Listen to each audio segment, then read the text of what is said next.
and the Caribbean has shown a renewed political ambition and advances in this sense. The United Union is willing to work with member states to design an association and investment agenda that promotes continental electrical market, which is progressively interconnected. In this framework, I will develop with your Latin American partners a bi-regional initiative to support electrical integration processes in Latin America and the Caribbean. Our goal is to build a global gateway proposal for the European team of the partners of the region that comprehend all of the possible dimensions of our collaboration: political, financial, technical, and industrial. The initiative has as goal to support country members to develop infrastructure for renewable generation, transmission, and electronic interconnection internationally, and at the same time to promote a regulatory framework that facilitates progressive integration of the diverse electrical markets of the continent. It also looks to strengthen the resilience of energetic systems and to improve the efficiency of the markets in Latin America and the Caribbean.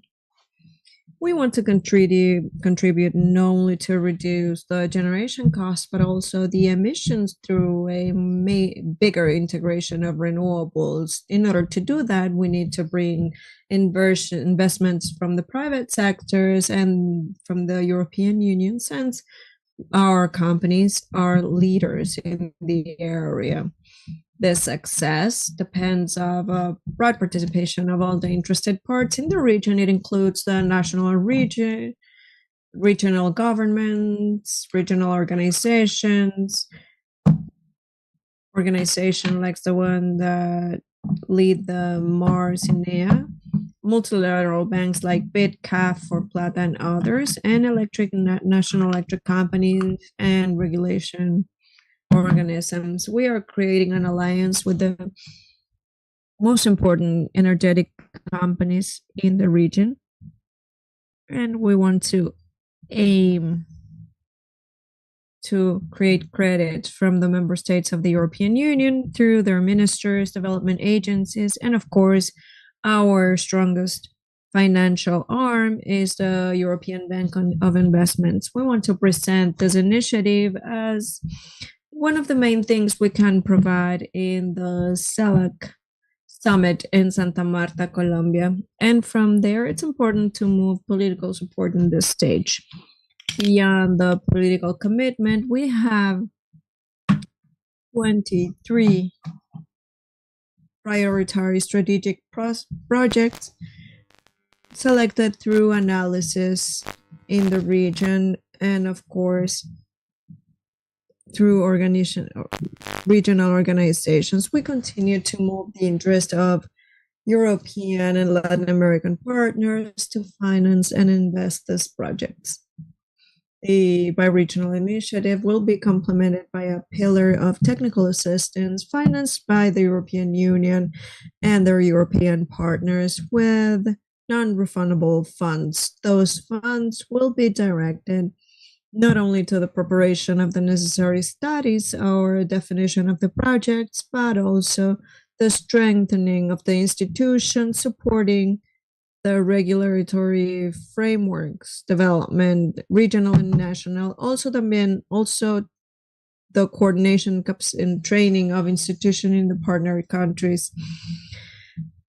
Stakeholders like BID, ACAF, and CABE cannot renounce. So I am lucky to inform the cooperation we have with those projects and the technical assistance. This week, the energy has been really useful to continue to talk about this initiative and to finalize the consultation process with the countries in the organization of the regions, a process that has been fostered by the ministers of energy in CELAC in the summit of financing last July in Bogota.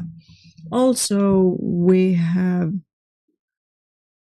on October 9 and 10, some ministers of the regions, a summit in Brussels as a last inspection in the summit of Santa Marta. We are looking forward to hearing from you, your comments, and to move forward with the process.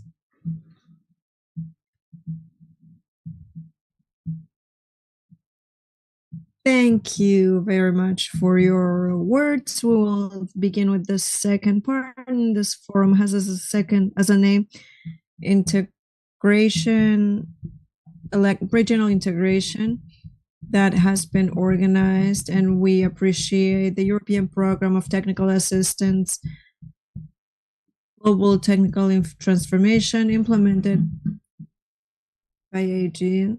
We will try with the panelists to talk about the subjects from the point of view of the policies and energy plans, to look at the importance of governance and the coordination from the institutions, and to look at the challenges of the technical factibility. In this sense, I will call the panelists, because each of them is representing one of the systems we are been looking at in the week, and with the intervention of BID, we have done introduction. I would like to call Minor Lopez. He is the president of the Electric Integration Regional Commission. He's an electrician engineer from San Carlos, Guatemala, president and director of the National Commission of Electric Energy. He was also in charge of the area of energy, and his trajectory includes experience as a scholar in ISAC engineering faculty, and he was also an ad honorem representative in the local markets in Guatemala. He was a president of the Engineers College of Guatemala and also the Chemical Engineers in Guatemala. Please, the floor is yours. So, also from CINEA in representation of the Andean community, we want to invite David Alvarez Terán, specialist in electric interconnection for telecommunications. He's a lawyer with a master's in international economic law. He has represented the Republic of Ecuador in contentious procedures as in international rulings in front of the World Commercial Organization. He was the leader of different chapters in the commercial negotiations with the United States. He was a negotiator in bilateral treaties with Brazil and Spain, and also with the agreement of investment facilitation in the framework of the OMC. He's the General Secretary of the Andean Committee and represents the institution in strategic affairs. Also, he's the technical advisor for the Andean Council of the Foreign Relations. I also want to invite Ariana Spinelli, National Director of the Ministry of Industry, Energy, and Mining from Uruguay. She represents the CIESUR. She's a chemical engineer from the University of the Republic. UDELAR, she has a postgraduate degree in energetic regulation, and she is coursing a master's degree in energetic transitions. Her working experience starts as an intern in the chemistry faculty in Loderac, where she worked in the catalytic biomass. She has been in the plastics industry for 12 years, had PAX as in charge of quality and development of products.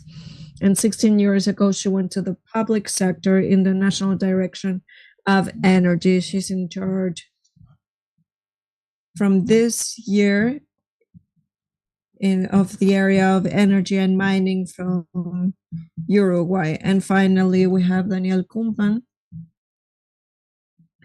part of the global energy transformation. He has experience in the energy sector, Latin America and Europe. He's in charge of management, execution, and strategies. He's a mechanical and electric engineer with a master's in administration and finances. He has a corporate law postgraduate degree, and he has been in charge of the modeling of businesses in electricity and natural gas tariffs and others. With this panel,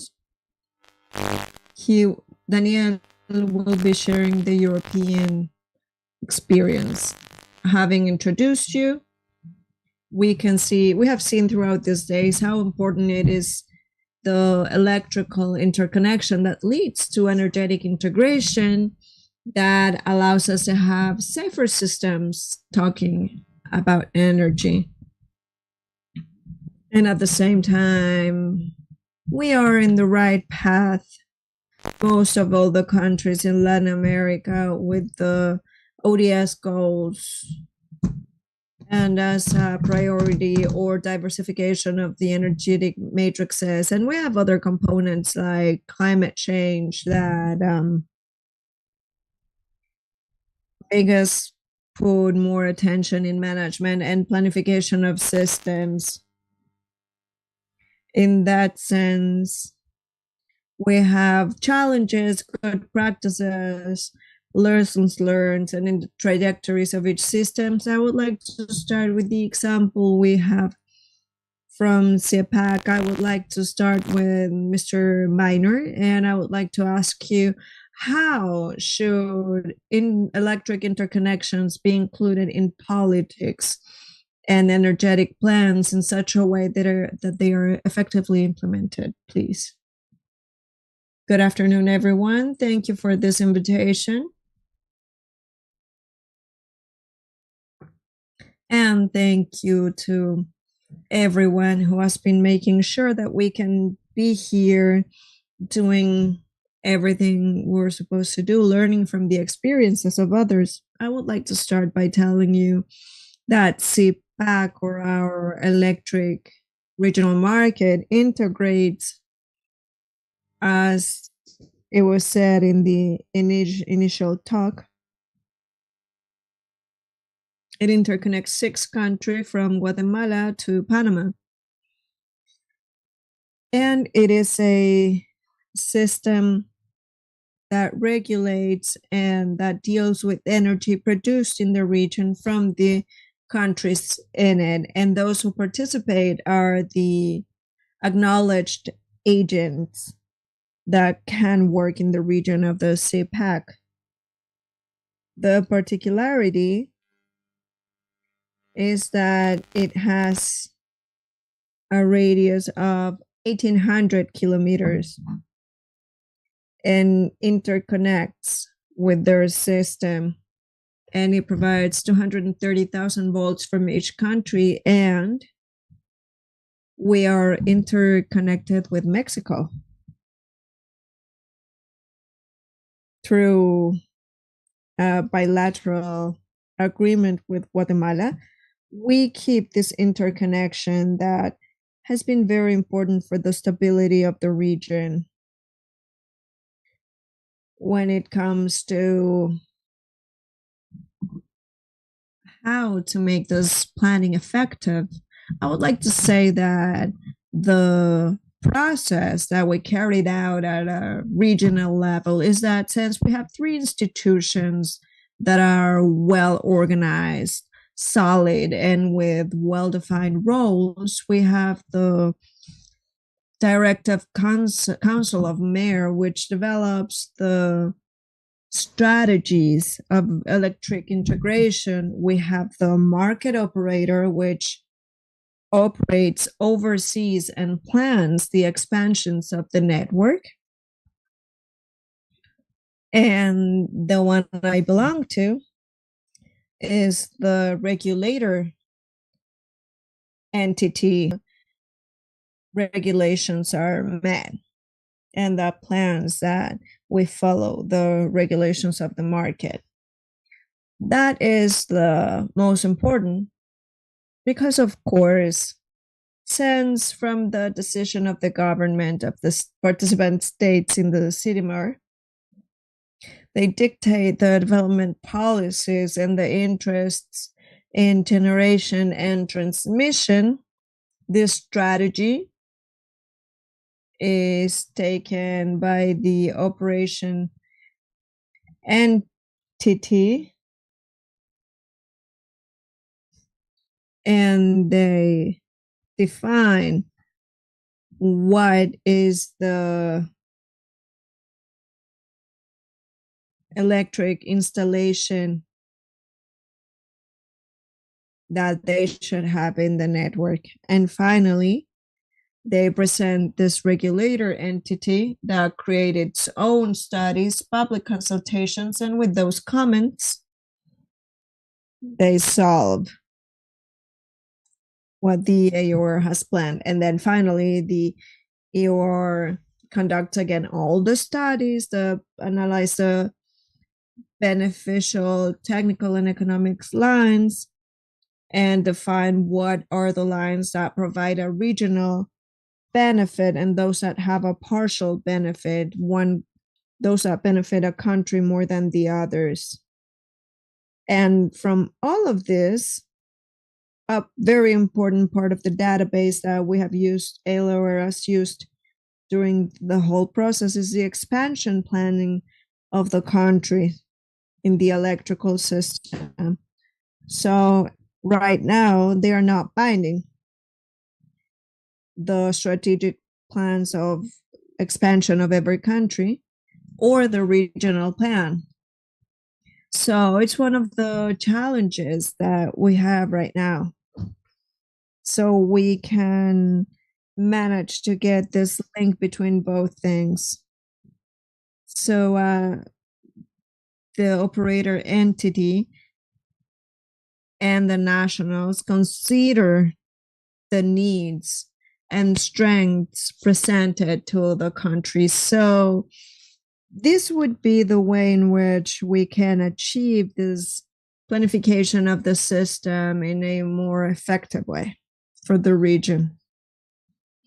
Thank you very much, Mr. Miner. I would like to ask Ariana, speaking about challenges, a little bit in the integration agenda. Which do you think are the most urgent to, and what proposals would you recommend to move forward in the short term? Thank you. Thank you very much for the invitation. Well, we are here representing South Asia, while Uruguay has been participating in this for a long time. And maybe I can say that we feel we are a little bit stuck in terms of the very few advances. We talked about it in the previous meeting. We all feel we should be taking steps, but we're not.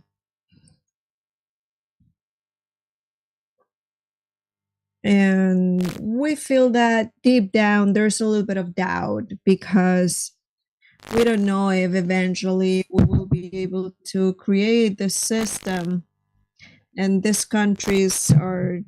all the countries are getting the best for themselves. There's a little bit of mistrust in the way. So specifically, when it comes to what we think and what do we suggest, well, we proposed in ACS we need to take steps to create that trust. We are all convinced that there should be a way to optimize the region. But we're not out of the doubt that if we're introduced in this mechanism, our country can lose at some point. So I was talking about the organisms that are cooperating with the integration and providing determined case studies that can shed some light on specific cases where all parties can be benefited. Because in specific, as in Uruguay, I think most of you know we have a development in renewable energies that allowed us to cross with 99% our electric matrix. And somehow we have had this development because in our system, we have a big amount of dams. So in such a way, we need to filter these renewable energies. But when we are escalating and escalating, and maybe in the future, we can develop green hydrogen and create policies that we are promoting. But we need to think in alternatives. And of course, there is storage, which is what the countries are studying, but also the possibility to work with neighboring countries and to take advantage of the interconnections we have. So, going to the question, I think the important steps go in the way of creating trust and shed light with some case studies. Without a doubt, trust and reliability is important, and also for the case of CINEA. And I want to say to David, we know there are important progresses in issues of interconnection and exchanges that may exist. And precisely, we wanted to ask under the norm, how can in the future can you integrate in power planning processes in the norms for the region? Thank you very much for the question. Very interesting question, and greetings to all of the audience. And thank you for the invitation, Gabriela. Well, evidently, to explain and to answer the question, we need to necessarily expose that what is the Andean community, composed of 4 countries: Bolivia, Colombia, Ecuador, Peru. And since 1969, in fact, this year we have 56 years of integration processes. And among the framework for developing an integrationalist framework, one of the fundamental pillars is physical integration. And among physical integration, we have electrical connection as a pillar, as a fundamental pillar, so that to interconnect 2 countries at an energy level. We have a specific committee, the Andean Committee of Normative Organisms and Regulatory Organisms. It's under the framework of this committee, which dedicate themselves to the debate, the studies in the norms of necessary to concrete these possibilities of interconnection. Evidently, it is very important to consider that in the framework of the Andean communitary norms, there's the capacity of admitting supranational norms. So it's linking and directly applying and forceful application for countries under the function of strategies and how we are positioned in the norm itself. And in the development of strategical planning of the norm regionally, we have to consider that since 2017, there has been implemented and developed through the decision 8016 adopted in 2017, the regional Andean market. This Andean regional market is getting relevance. Evidently, mid and long term, we've been implementing necessary points so that it starts. In fact, last year in May, we had very satisfactorily the approval of the regulations that will give functionality to this market. Today, transactions of energy are done bilaterally through Andean norms, which gives functionality. In fact, we're looking in the press what was published through official Ecuadorian media that only in this weekend alone we have achieved to transaction the surplus of energy from Ecuador to Colombia with a value of around $3.3 million. This opportunity has been given through the Andean norm, using the Andean norm so that effectively this level of transaction may occur. And through the completion of the market, then it would be a much more dynamic flow through the four Andean countries to come. And eventually, this is work that has been achieved with the support and common political view and technical norm so that we are able to table functionality of the market as it is. It must be pointed out that this is a premise as it is occurring in this panel. It's being published in the official Gazette of Cartagena, issue 47 edition, through which the request was approved. That was presented in May of last year of the Chilean Republic to be part of the regional market. This will give an important process of negotiation, which eventually will give forth to the opportunity that the Republic of Chile be part and may use the regional Andean market and interconnect itself with Peru and likewise through the market with the rest of the Andean countries.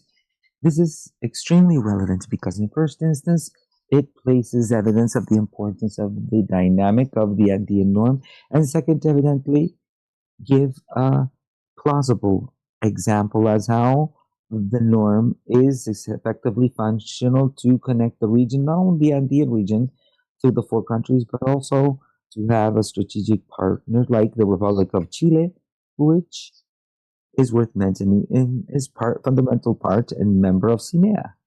The CINEA initiative is made up of four Andean countries plus the Republic of Chile, and it is there where we have the great debates that eventually offer materialization of the Andean norm, which was developed in time.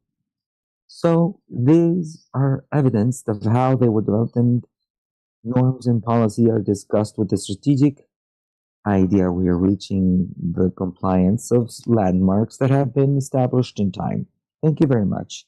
Thank you, David. And well, Daniel, from the European experience, we wish to ask you, since we're talking of electrical markets, just like in South America, here, the advances seen in CINEA, what specific lessons on creating regional electrical integrated markets in the European Union are applicable to this context, to the regional Latin American context? Thank you very much.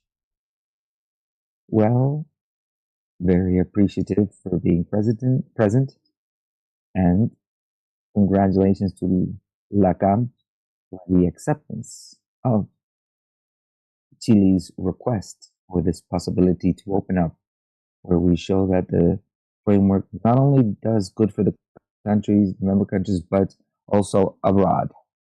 Well, for the case of what Minor mentioned regarding interconnection in Central America, for issues from down up, we have national plans that become common and then are scaled up.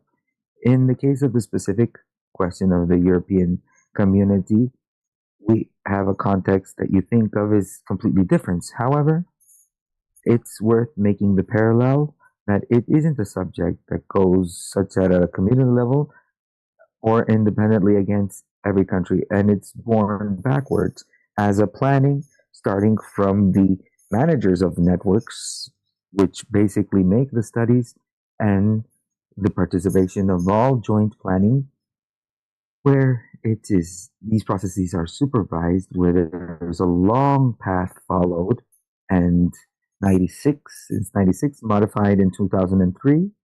So the subject is this path, this covered path and supervised path give as result specific plans for interconnections. And here is where we connect communities with the integrating countries, where all of these plans in each country among their own systems and managers of the grids in their own countries assimilate them in their lands. And here we have an internal process where we can find parallels in each country, mentioning different normative and processes, which is relevant for us here, where planning is usually done, and also advancing with administrative issues and processes regarding permits, not only environmental permits, but also in easements and access and all of these detailed environmental studies. And finally, the process of public consultation, which sometimes is a bit forgotten, to finally obtain approval for their projects and the building of them. So I think it's a valuable experience that, depending on each situation, either at group of countries or country level independently, can be considered. And well, that's why we have the cooperation to exchange these experiences. Thank you very much, Tatiana. Thank you, Daniel. And well, I want to ask a question both for Ariana and Minor regarding the experience that you have.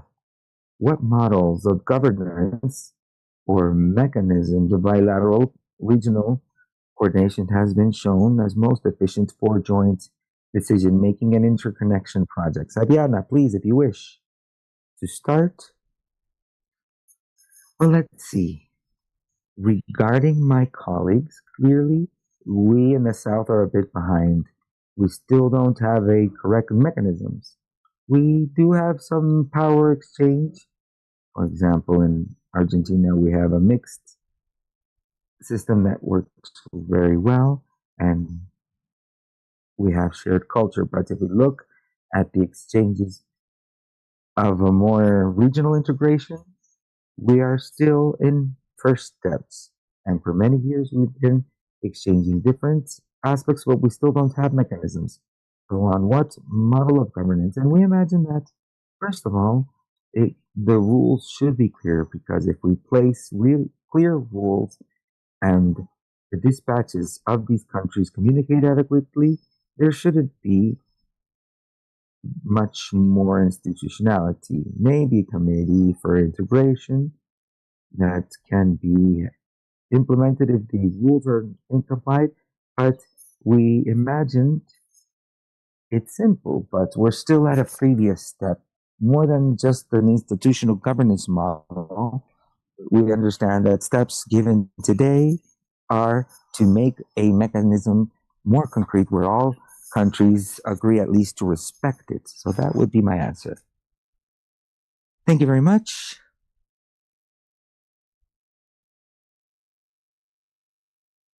Yes. Effectively, the system, the regional market system, is a more harsh market, a harder market. It's institutionally well defined, its functions.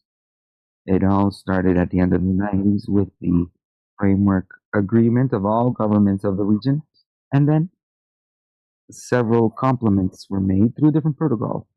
So governance for us has been successful in the system. And it is effectively where we have an organism that defines and determines all of the political strategies and desires of the region, of the governments of the region, which what they wish to develop in the region from a political point of view, however, integrated to electrical interconnection. And as I've said, we have the market operators, an independent autonomous entity, specialized entity, which is whom controls all regional market operations and coordinates operations with the centers of national dispatch.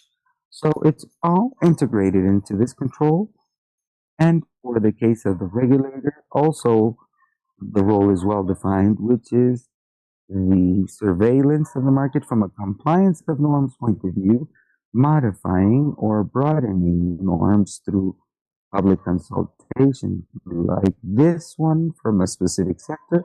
And if there is incompliance, well, to execute through corresponding action.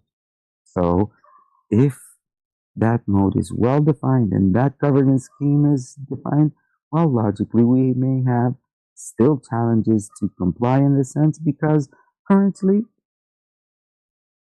the regulating entity, in case of a regulating entity resolution, well known by the entity itself, because thus established in the treaties and protocols, there's no an independent rise resource. And this is a challenge that you have those who are in the lines on the line of forming your regional markets should keep here. So you should be thinking of a third protocol so that in some points at least we can strengthen institutionality of the region, but specifically we desire to create this entity that is independent, specialized, and impartial so that we can use the resources on the rise that are presented.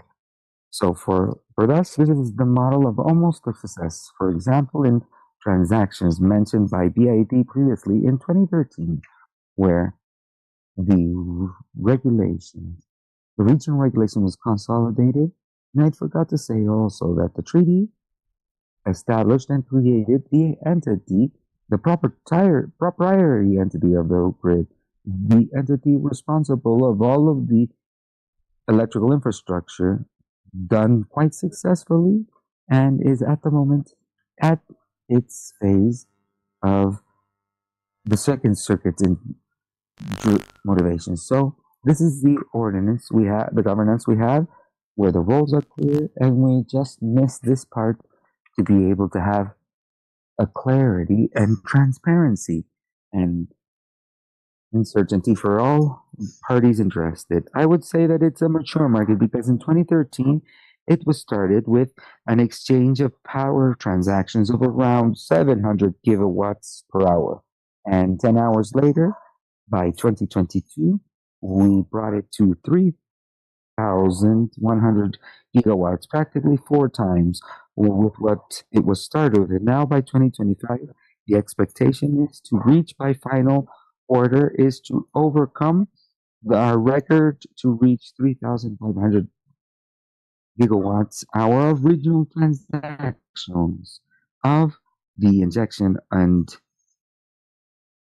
the surplus of all countries of those who operate in national markets, because the regional markets is a seventh of the market uses the bounties of all of the countries and strengths to place it at the disposition of all of the agents, which are around 300 today, whom are developing transactions in the market.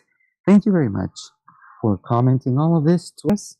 And well, yesterday we broke record, if I understand it well. So I believe that the example that we have of the MER, the is more than CEPAC, because CEPAC is what made it possible, MER, but the treaty is of the regional electrical market, and the CEPAC is part of the whole that we have.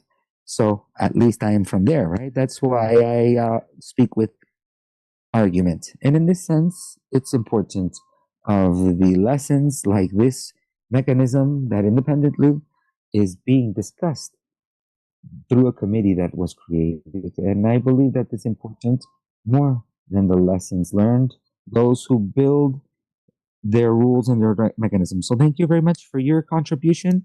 On the other hand, to close out, we are quite past on the time, but we want to open the floor very quickly once again to David. What plans does the Andean community have to interconnect through countries outside of the Andean region? He mentioned something, but please. Yes, thank you very much for the question and the opportunity, and I will do it very briefly. Well, evidently, we have to mention that successfully we have had the opportunity of approving the decision. In fact, on Tuesday of this week, Tuesday, September 30th, we've celebrated the 27th or 57th meeting of the Andean Ministry of Relationship, External Relations Council, where we've broadened it with trade ministries of 2 organisms of the community. And in this meeting, we reviewed and approved effectively the request presented by the Chilean Republic to become part of the regional Andean electrical market, a decision that was commented previously. This is important because initially for offering and being able to give the approval by the Andean norm. We did a rigorous study. This study, well, made evident the need to give jurisdictional safety not only to Chile but to the Andean countries under the framework of this possibility, which is quite innovative. It's the first occasion that we will give welcome to a country that is associated to the Andean community like Chile. And for this, we have defined modifications which are specific in a specific decision 666, as we call it, which contains lists of conditions, rights, and opportunities for participation of Chile in the International Andean Mechanism. With this minimum reform, we can ensure jurisdictional certainty, not only to the Republic of Chile, to proceed with the second step. What was the second step? To emit a formal approval decision so that we can initiate studies and sessions, negotiations formally between, on one behalf, the Andean community, and on the other half, the negotiating team from Chile, so that eventually we can materialize international instruments. An instrument that bilaterally would link the Andean community as one part and Chile as the other. In this interesting process of materialization of power exchanges at regional level, evidently this is a process that will be concreted in the following days with the first meeting, and eventually will generate an interesting process of negotiation with a timetable that will be agreed upon and will be carried out eventually to be worked on in parallel. Today, we are discussing internally, under the framework of the technical instances of the Andean community, certain necessary aspects so that until 1st of July of next year, they go formally into the regional electoral market. What discussions are being maintained today? Well, aspects related to mechanisms of applicable differences, and eventually also what will be applicable for Chile. Well, this would be it. The whole message that I wanted to share today with the joint work done, and eventually an interesting process of integration, of regional integration, that is outside of the Andean region, since it's with Chile as with a partner country. Thank you. Thank you, David. It's great to listen about what you're doing, and also Daniel, who organized this space. We appreciate it. And Daniel, just changing your question a little bit, could you please close? Since we don't have a lot of time, but could you give us your summary of this panel? Thank you, Tatiana. Thank you for the opportunity of providing the final message, and thank you for your patience. It's important to know how at the level of the university or the organization in the Center of America can help us move towards interconnection.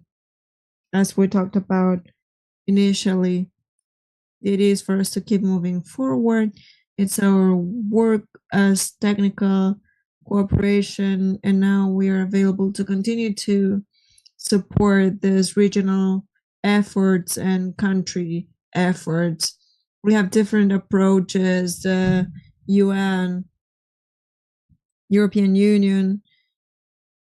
We have energy dealt between countries, so we want to decrease the times for the permits, so it's not as many months or weeks. We have specific and general things as the processes in each country or regional institutions where we are open to continue to boost and support. That's a little bit of the idea.